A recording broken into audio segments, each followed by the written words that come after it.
Assalamualaikum warahmatullahi wabarakatuh. Nama saya Nabila Siddiq dari kelas 10 MIPA 3. Di sini saya akan mempresentasikan tentang teori masuknya Islam ke Indonesia dan sumber sejarahnya. Silakan disimak. Menurut Thomas Walker Arnold, sulit untuk menentukan bilakah masa tepatnya Islam masuk ke Indonesia. Hanya saja, sejak abad kedua sebelum Masehi, orang-orang Ceylon telah berdagang dan masuk abad ke-7 Masehi. Orang Ceylon mengalami kemajuan pesat dalam hal perdagangan dengan orang Cina. Hinggalah pada pertengahan abad ke-8, orang Arab telah sampai ke Kanton. Selama masa-masa abad pertengahan ini, pedagang-pedagang Muslim turut memberi andil dalam bertumbuhnya perdagangan dan kota-kota yang terlibat di sana. Bersamaan dengan kegiatan dagang, orang Tionghoa dari dinasti Ming, Gresik, Malaka, dan Makassar berubah dari kampung kecil menjadi kota-kota besar dengan penduduk 50.000 jiwa. Begitu pula untuk Aceh, Patani, dan Banten. Berkat para pedagang Muslim, Islam diperkenalkan dengan cara bertahap dan perlahan. Ajaran Islam bertoleran serta persamaan derajat antar sesama makhluk. Mengingat selama ini kebudayaan Hindu-Buddha justru lebih menekankan pada perbedaan derajat atau kasta. Hingga akhirnya sebagian besar masyarakat di Indonesia memeluk agama Islam. Mengenai tempat asal kedatangan Islam yang menyentuh Indonesia, di kalangan para sejarawan terdapat beberapa pendapat.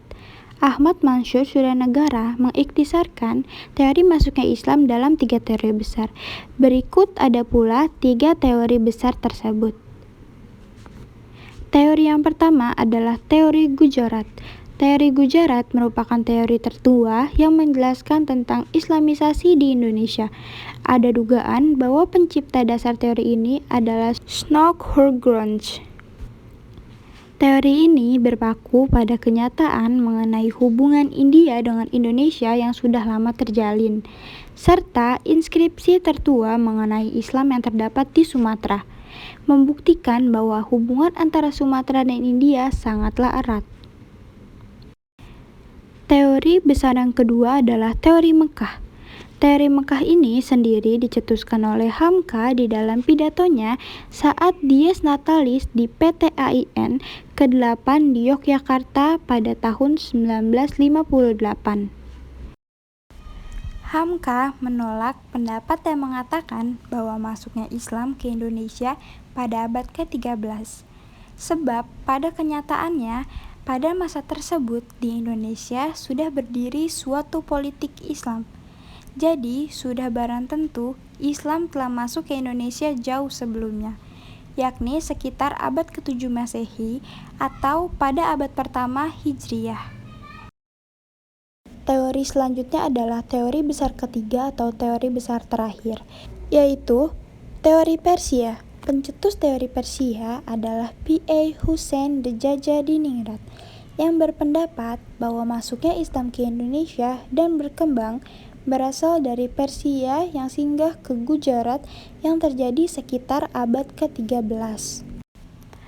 Pandangan teori ini berbeda dengan teori Gujarat dan Mekah.